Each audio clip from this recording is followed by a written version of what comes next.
sahabat kita lihat pembacaan puisi. Aku ingin mengabdi pada puisi. Aku ingin menolak puisi, tapi aku tak mampu. Hari-hari dicari dengan berita-berita tinggi yang sangat menyakitkan. Tumpukan mayat meninggal akibat corona yang terus semakin meningkat, menambah dan meningkat. Bahkan di Jawa Barat ada kabar isu corona yang digali lagi kuburannya karena ternyata bukan karena corona. Ya, kematian karena takut. Aku ingin mengabdi pada puisi, karena aku tidak mampu menolak seni puisi. Ya, aku ingin mengabdi pada puisi. Tapi hari-hari yang kulalui sangat menyakitkan. Mendengar kabar berita TV, mendengar kabar tetangga, mendengar kabar nelayan, tak mendapatkan hasil dan upah buruh. Ya, mendengar rutinitas kerja yang aku sendiri tak mampu tolong. Terkadang membuat sakit hati, ingin menolong saudara, tetangga, anak, dan seterusnya, tapi tak mampu. Karena aku Sahabat, puisi tadi menggambarkan bahwa kegelisahan seseorang yang terhadap keinginan untuk membaca puisi atau terus ingin mengabdi pada perpuisian, tapi nyatanya tidak bisa karena memang hidup itu sebuah pilihan. Sahabat saya namanya Wijati. Wijati adalah seorang seniman kaek yang sampai mati dia berkubang puisi.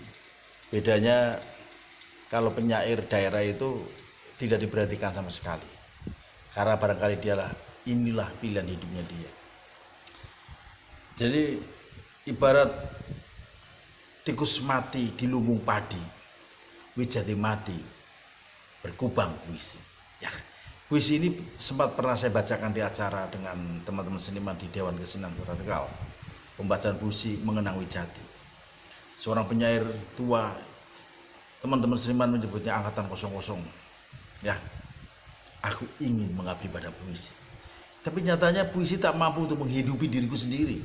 Bahkan banyak teman-teman penulis, penyair atau seniman yang hidupnya masih ekonominya di bawah standar.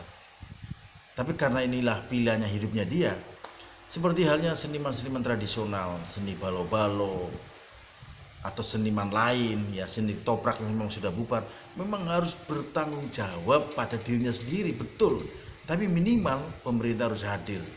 Bagaimana mengakomodir para seniman ini? Generasinya semakin habis, seperti yang pernah saya bicarakan bahwa seniman balo-balo seni tradisi semakin punah. Banyak niaganya sudah meninggal dunia. Ada beberapa teman dalang yang meninggal dunia seperti Kintus almarhum, Ki Barep, dan tinggal Pak Jono yang sudah tua, itu pun pendengarannya sudah tidak secara maksimal. Nah, seni tradisi begitu mengikis habis para senimannya dan perlu pengadanya pengkaderisasi. Kalau pemerintah tidak ikut andil, maka seniman-seniman tradisi akan punah dengan sendirinya.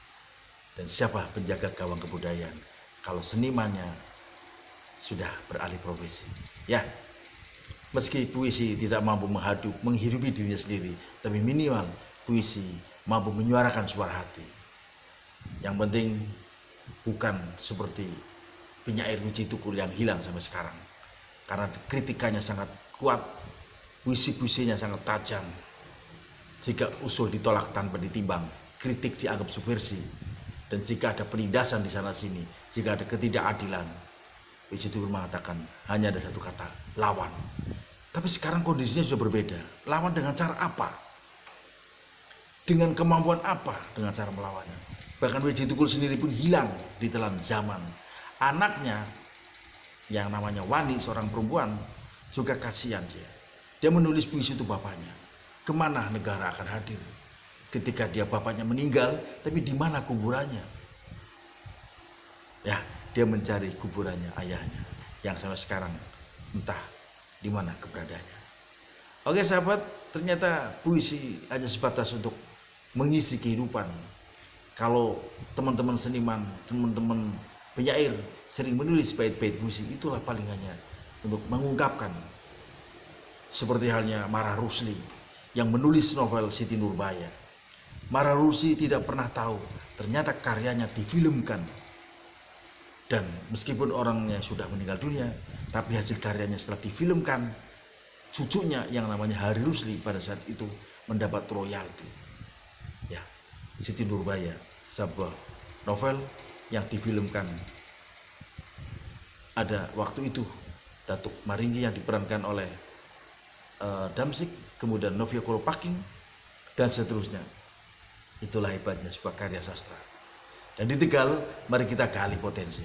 Karena seniman Tegal, saya tidak yakin. Mana sih seni tradisi khas Tegal? Ya, saya nyebutnya balo-balo. Tapi kalau kita lihat, balo-balo adalah adopsi dari Timur Tengah. Orang menyebutnya ada alat terbang, ada hadroh, dan sejenisnya. Terbang genjer, terbang Jawa. Tapi karena menggunakan bahasa Tegal, saya berani mengatakan bahwa inilah seni Tegal. Meskipun bukan berasal dari Tegal. Tegal kota tidak punya kesenian khas. Ya, kita harus bicara jujur. Di daerah Pebedan, wilayahnya Kabupaten Tegal, ada pengrajin terbangan. Kemudian di Bumiayu, kalau tidak salah itu daerah sekitar Duku Tengah, ada orang yang membuat daerah Lawatan atau daerah mana, saya kurang tahu pasti tepatnya. Yang jelas itu di komplek Bumiayu, itu pengrajin seni terbangan. Yang jelas di daerah Pebedan, Bakongan juga ada pengrajin, itu pun tinggal hanya beberapa orang. Yang satu rumah itu pengrajin membuat beduk, membuat terbang, membuat genjring. Itu pun bukan khas Tegal, mereka hanya mengadopsi.